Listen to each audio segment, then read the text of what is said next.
Assalamualaikum warahmatullahi wabarakatuh. Halo teman-teman semua, selamat datang kembali ya di channel Biko Story. Channel yang akan membahas berbagai hal, kisah, kasus, misteri hingga sejarah dalam kemasan cerita bergambar. Dan pada video kali ini, admin akan menceritakan kisah dari Oki atau Harnoko Dewantoro, seorang yang berasal dari Indonesia, namun kemudian kasusnya menggemparkan publik Amerika. Apa yang sebenarnya terjadi? Simak video ini hingga selesai.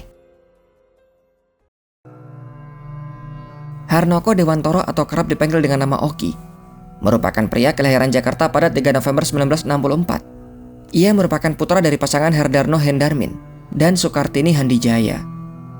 Meski kedua orang tuanya tergolong orang yang sangat mampu, karena sang ayah diketahui merupakan pejabat Bank Indonesia, sementara ibunya bekerja di Bank Bumidaya. Namun justru keluarga tersebut tak harmonis. Oki bisa dibilang adalah anak broken home, karena kedua orang tuanya pada akhirnya bercerai. Karena tak mendapatkan perhatian penuh dari orang tuanya, Oki memiliki masalah mental, terutama sifatnya yang mudah marah-marah, apalagi jika ada keinginan yang tidak terpenuhi. Sebenarnya gelagat marah-marah Oki sudah ada semenjak ia masih kecil, sebelum ayah dan ibunya bercerai. Sang ibu mengatakan, sejak kecil ia memiliki sifat kasar, cepat marah, dan gampang melempar benda apa saja yang ada di dekatnya. Bahkan disesali sang ibu Sekartini. Seharusnya semenjak dulu ia membawa ke dokter psikiater, tapi tak pernah dilakukannya. Di akhir tahun 1980-an, ketika usianya menginjak 16 tahun, Oki pergi ke Amerika dan mengenyam pendidikan di Kansas, kemudian pindah ke Pennsylvania, sebelum akhirnya menetap di Los Angeles. Ketika di Los Angeles itulah, Oki sempat menjalin asmara dengan seorang bernama Rolyanti, atau kerap dipanggil dengan nama Ipung, gadis yang juga berasal dari Indonesia. Disitulah terbongkar tabiat buruk lain yang dimiliki oleh Oki, di mana ia sempat meminjam $500.000 kepada Ipung di sekitar tahun 1987 hingga 1991. Namun hingga hubungan mereka kandas, uang itu tak pernah dikembalikan sepeser pun. Oki lantas mendekati gadis lain bernama Anggia Hasti Benjamin. Kali ini ia lebih serius dari sebelumnya. Hingga pada Oktober 1992, Oki dan Anggia akhirnya melangsungkan pernikahan. Namun kembali, setelah pernikahan itu berjalan beberapa tahun, muncullah tabiat asli dari Oki. Anggia bahkan mengatakan Oki pernah melayangkan bogem mentah kepada dirinya, hingga ia mengalami memar dan bengkak. Rupanya benar apa yang dikatakan oleh sang ibu Sekartini. Oki mudah tersulut emosi. Sifat itu terus melekat bahkan ketika Oki sudah berkeluarga. Namun tentunya ada pula kelebihan ataupun sifat baik yang juga dimiliki. Dari sisi kelebihan, Oki diketahui sangat mahir dalam bidang komputer, baik terkait dengan software ataupun perbaikan hardware. Bagi orang yang baru mengenal Oki, kebanyakan akan langsung bisa akrab, karena memang Oki sangat baik dalam berkomunikasi dan bergaul. Oki juga selalu terlihat sangat rapi dan necis, kerap mengenakan jas serta membawa telepon di tangannya. Tak lupa selalu menyemprotkan parfum di tubuhnya. Sekilas melihat, orang akan langsung tertarik dengan penampilannya. Sedikit informasi mengenai keluarga Oki di Amerika. Ia memiliki seorang adik bernama Eri, atau bernama lengkap Eri Triharto Darmawan, yang ke depan juga akan menjadi rekan bisnisnya sendiri. Tahun 1990 di Los Angeles, kala itu ia masih berpacaran dengan Ipung. Oki mendirikan usaha laundry, usaha yang membutuhkan modal $110.000. Ya, uang itu berasal dari Ipung, di mana sudah disebutkan ia menggunakan uang Ipung sebesar $500.000. Namun entah mengapa, usaha yang sudah berjalan selama 1 tahun tersebut kemudian dijual kepada orang lain. Yang membeli adalah seorang bernama Suresh Mirkandani dan dijual seharga $100.000. Memang terlihat rugi karena modalnya adalah $110.000. Namun Oki mendapatkan keuntungan dari bunga cicilan, di mana diketahui pembayaran akan diangsur selama 5 tahun. Dan per tahun Suresh akan membayar $20.000 dengan bunga sebesar 10% per tahun. Sayangnya semua tak berjalan sesuai rencana. Hingga 5 bulan setelah usahanya dijual, cicilan pertama masih belum dibayar oleh Suresh. Suresh selalu mengatakan ia belum memiliki uang yang diminta. Kesabaran Oki bak setipis tisu. Ia pun membeli pistol revolver yang kala itu menggunakan nama adiknya. Bahkan tak hanya menggunakan nama, ia juga mengajak adiknya untuk menemui Suresh pada 19 Agustus 1991. Tak disangka, ketika bertemu Suresh bukannya memberi uang cicilan, namun malah mengatakan akan mengembalikan usaha tersebut kepada Oki. Oki marah bukan main mendengar hal itu, dan langsung menembak Suresh tepat di bagian dada. Entah karena masih kesal, Oki memotong kedua tangannya, dan kemudian tubuh Suresh dibungkus menggunakan plakban, disimpan di gudang di kawasan San Fernando, juga beberapa gudang lain di tempat terpisah, sebelum akhirnya semua disimpan di gudang U-Haul di kawasan Northridge, Amerika. Hingga saat itu semuanya masih belum terungkap. Oki pun beraktivitas seperti tak terjadi apa-apa. Begitu pula dengan sang adik yang masih bungkam. Kini mereka fokus ke bisnis properti. Rekannya kala itu adalah Gina Sultan Aswar, yang merupakan anak dari pejabat di Auri. Sang ayah juga diketahui pernah menjadi anggota DPR. Atas bujukan dari Oki, Gina setuju untuk berbisnis, di mana modal di awal akan dipinjam dari uang Oki sebesar 20.000 US dollar, juga menggunakan uang Eri sebesar 15.000 US dollar. Lagi-lagi bisnisnya tak berjalan sesuai apa yang diharapkan. Oki semakin terbakar amarah ketika mengetahui Gina malah jalan-jalan ke Paris, Prancis.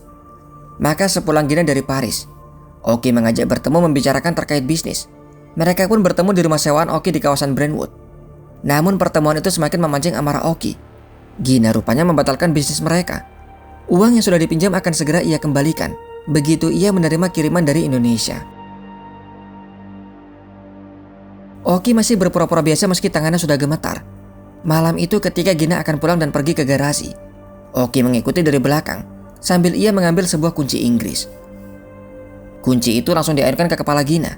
Bak kerasukan. Meski Gina sudah tumbang namun Oki masih menyerangnya bertubi-tubi. Garasi yang penuh dengan noda merah tersebut langsung dibersihkan malam itu juga. Dan esok paginya, ia membeli box besar untuk menyembunyikan mayat Gina. Untuk menghindari bau busuk, tubuh itu diplakban berlapis-lapis hingga akhirnya disimpan di gudang U-Haul di wilayah Northridge. Akhir tahun 1992, seusai menghabisi Gina, Oki mendatangi adiknya Eri yang kala itu tengah ada di apartemen di kawasan Santa Monica. Mereka berdua kemudian minum alkohol bersama. Oki membahas dua bisnis mereka yang gagal dan menumpahkan semua kekesalannya. Pembicaraan itu semakin panas karena mereka saling menyalahkan, hingga puncaknya berujung pada perkelahian. Ketika itulah, Eri menodongkan pistol ke arah Oki. Oki yang mengetahui pistol itu tak berpeluru, langsung maju dan menyambar sebuah palu besar. Palu itu dihantamkan berkali-kali ke kepala adiknya. Sama seperti yang ia lakukan kepada Gina. Meski Eri sudah tak bernyawa bahkan sudah tak berbentuk, Oki masih terus menghantamkan palu itu dan meluapkan semua amarahnya. Rupanya Oki memang sudah berniat menghabisi Eri, karena Eri mengetahui semua yang telah ia lakukan kepada Suresh juga kepada Gina. Ketiga korban kemudian disimpan dalam satu tempat, yaitu di gudang U-Haul self-storage di Northridge, Los Angeles, California. Setelahnya, Oki memalsukan paspor dan kemudian terbang ke Indonesia. Pada akhirnya semua terungkap ketika gudang itu disewakan kepada orang lain. Sang penyewa awalnya sangat girang karena ia berhasil memenangkan lelang. Di tanggal 10 Agustus 1994, ketika ia akan mengecek kondisi dan isi gudang tersebut, bau busuk langsung tercium begitu ia masuk ke dalamnya. Pandangannya tertuju kepada box di ujung ruangan. Ketika ia membukanya, nampak sebuah objek yang dibungkus berlapis-lapis menggunakan plakban, yang ternyata adalah tubuh manusia. Hal itu membuat ia langsung lari ketakutan. Tak lama setelahnya, tim forensik dan LAPD datang untuk memeriksa. Tak disangka ada dua box serupa yang masih belum dibongkar, dan ternyata isinya pun sama. Sehingga total ada 3 mayat yang ditemukan dalam gudang itu. Penemuan yang kala itu menggemparkan media di Amerika. Kondisi tubuh yang sudah rusak menyulitkan identifikasi. Namun petunjuk kemudian datang dari kertas cek pembayaran gudang.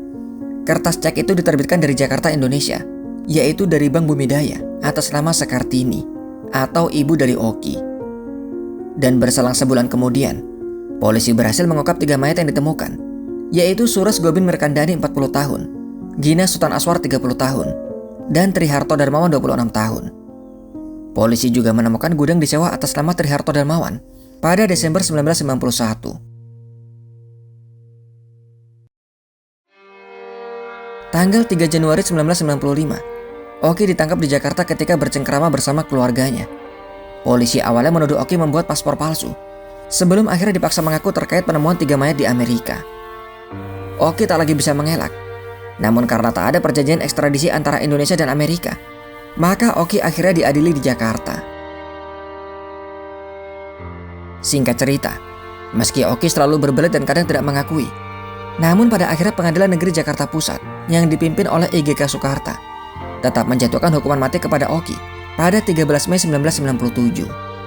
Dan sementara menunggu eksekusi, Oki akan mendekam di lapas Cipinang. Di dalam penjara, Oki tetap berpakaian rapi dan necis, bahkan terlihat cukup istimewa. Bagaimana tidak, ia masih bisa menikmati televisi dan radio, bahkan dikatakan memiliki telepon genggam. Dan karena memiliki keahlian di bidang IT, para petugas sering meminta bantuan jika ada kerusakan komputer. Oki 2 kali mengajukan gerasi di tahun 2003 dan tahun 2004, namun keduanya ditolak.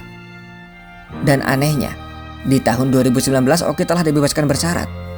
Kabar itu diberitakan di salah satu media pada 20 November 2019. Pihak lapas pun tak bisa memberikan keterangan pasti. Yang pasti di tahun 2020, Kepala Lapas Kelas 1 Cipinang Tode Nenggolan mengatakan semenjak ia menjabat di tahun 2020, Oki sudah tak ada lagi di lapas Cipinang. Dan kemudian tiba-tiba berhembuslah kabar kedua yang memberitakan Oki sudah meninggal dunia di tahun 2020. Kabar ini pun tak bisa dipastikan kebenarannya. Tak ada yang memberikan konfirmasi ketika ditanya mengenai hal itu, baik dari Kejagung, pihak lapas ataupun pihak keluarga. Itulah kisah dari Oki yang sempat menggemparkan media di Amerika juga Indonesia. Oki yang divonis mati nyatanya tak pernah menjalani eksekusi, bahkan dibebaskan bersyarat di tahun 2019. Apakah Oki benar sudah meninggal dunia atau masih hidup? Hingga saat ini informasinya masih simpang siur.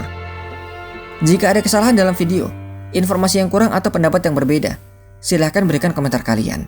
Sampai di sini kisah dari admin. Sampai jumpa kembali di video selanjutnya. Wassalamualaikum warahmatullahi wabarakatuh.